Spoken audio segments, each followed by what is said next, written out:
ഇതാരോടാ പറയണേ? വിവാഹത്തിന് പള്ളിയിൽ പോയിരിക്കും, നാട്ടുകാരെ മുഴുവനും വിളിച്ചു വരുന്നത് കണ്ടാ പടച്ചവനെ പുതിയാപ്പൾ അല്ലോ സിനിമാ താരങ്ങൾ വരുന്നത് പോലെ ഒരുങ്ങി കെട്ടിങ്ങോട്ട് വരും, പള്ളിക്കകത്ത് കൊണ്ടുവന്ന് കാഴ്ച വസ്തുവിനെ പോലെ ഇരുത്തും. അവസാന നിക്കാഹിന്റെ സമയമാകുമ്പോ പള്ളിയിലെ ഖത്തീബ് ചോദിക്കും മഹർ എത്രാന്ന്, വായും തുറന്നിരിക്കാം മഹർ ചോദിക്കുമ്പോ. എടാ മഹർ എത്രയാണെന്ന് ചോദിക്കുമ്പോ കണ്ണ് തെള്ളികെട്ട് വെടികൊണ്ടവനെ പോലെ ഇരിക്കുന്ന ചില ആണുങ്ങളുണ്ട്. വാപ്പാനോട് ചോദിക്കും വാപ്പ മഹർ എത്രാന്ന്, വാപ്പ ഒന്ന് കെട്ടിയത് എന്നിട്ടും ചോദിക്കാം മഹർ എന്നാണ്.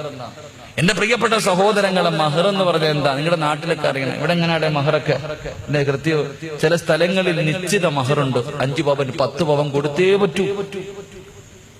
പറ്റത്തുള്ളൂ. എവിടെ വെച്ച് കൊടുക്കണം എന്നറിയോ? പള്ളി നിക്കാഹ് നടക്കുന്ന സമയത്ത് ഇങ്ങനെ എടുത്ത് കാണിക്കണം. 5 പവൻ ഇങ്ങനെ എല്ലാരും നാട്ടുകാരെ ഇങ്ങനെ കാണിക്കണം. ആരാ പറഞ്ഞ കാണിക്കണോ? ആരാടാ പറഞ്ഞത്? മഹർ എന്ന് പറഞ്ഞ എന്താ? ആർക്കാ കൊടുക്കേണ്ടത്? പഠിക്കണം. അല്ലാഹു ഈമാൻ നൽകി നിഗ്രഹിക്കുമാറാകട്ടെ. ഒരു ചെറുപ്പക്കാരൻ പറഞ്ഞു, ഉസ്താദെ ഞങ്ങളുടെ നാട്ടിൽ 10 പവനാ മഹർ കൊടുക്കണം. എന്റെ സഹോദരിയുടെ കെട്ടുതാലി വിറ്റിട്ടാ ഞാൻ മഹർ വാങ്ങിക്കൊടുത്തത്. കാരണം നാട്ടുകാരുടെ മുന്നിൽ നാണക്കേട്. മഹർ ആർക്കാ കൊടുക്കണ്ടേ?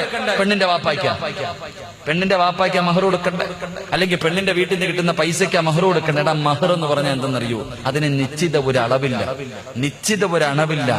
എടാ സ്വന്തമായിട്ട് ഹലാലായ മാർഗത്തിലൂടെ അധ്വാനിച്ചത് 10 രൂപയാണെങ്കിൽ 10 രൂപയാ, അത് കൊടുത്താൽ മതി മഹർ. അല്ലാഹു ഈമാൻ നൽകി നിഗ്രഹിക്കുമാറാകട്ടെ. അത് പള്ളി കൊണ്ടുവന്ന് പ്രദർശിപ്പിക്കാനുള്ള വസ്തുവല്ല. വിവാഹത്തിന്റെ നിക്കാഹിന്റെ സമയത്ത് ഇന്നതാണ് മഹർ എന്ന് പറയണമെന്നേ ഉള്ളൂ. മഹർ കൊടുക്കേണ്ടത് ഭാര്യയുടെ കയ്യിലാണ്.